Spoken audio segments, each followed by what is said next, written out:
In Caldwell, police say domestic violence calls often rise during the winter months. It's a reality reflected in hundreds of cases reported across the city. And today we're revisiting the story of Caldwell native Reyna Quintero nearly 3 years after her death and the warning signs that her family says they now see clearly. She was extremely strong. She loved her kids. She loved her family. Nearly 3 years later, Caldwell native Reyna Quintero's family continues to live with the pain of her absence. The incident happened September 3rd, 2023. It was a Sunday. We had planned to go out the Wednesday prior for a girls' night. Court documents show Reyna was getting ready to go out for the night after deciding to end her marriage with Francisco Torres Rodriguez. He knew better than to lay a hand on her.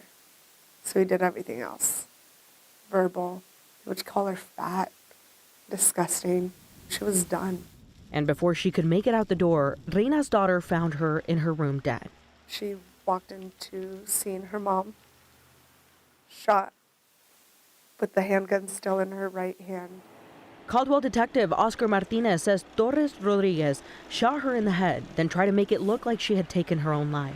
Throughout the investigation, we came to find out that based on the way the body was positioned, and then that she was found with the gun on her right hand, a lot of things didn't add up, and that's when flags started raising.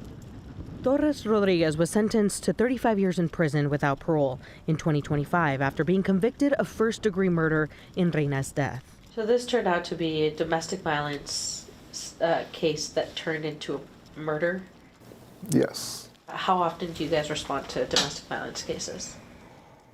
They are frequent. We do respond to domestic violence to the point where they're actually like either verbal abuse or physically abusing each other. In Caldwell, police reports showed 246 calls related to domestic violence in 2025, with the most frequent calls happening in the winter months. A lot of people are not in good standing or going through a hard time, and so sometimes they act upon that. How are you guys equipped to handle domestic violence calls?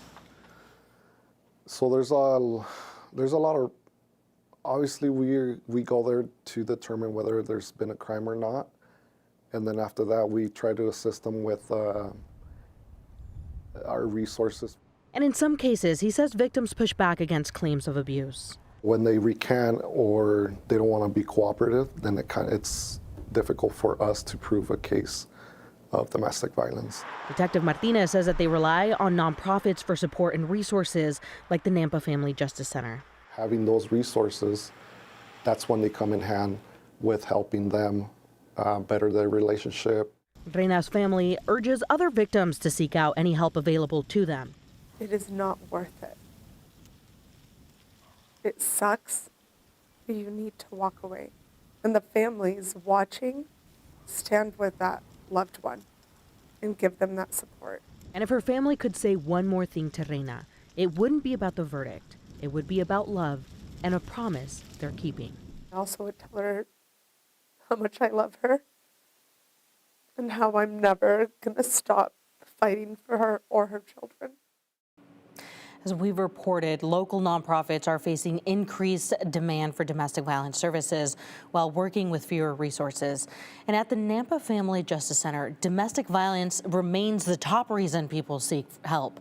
The center serves roughly 2,300 clients each year, with about 63% coming in for domestic violence services. You can find our previous coverage on our website. That's ktvb.com.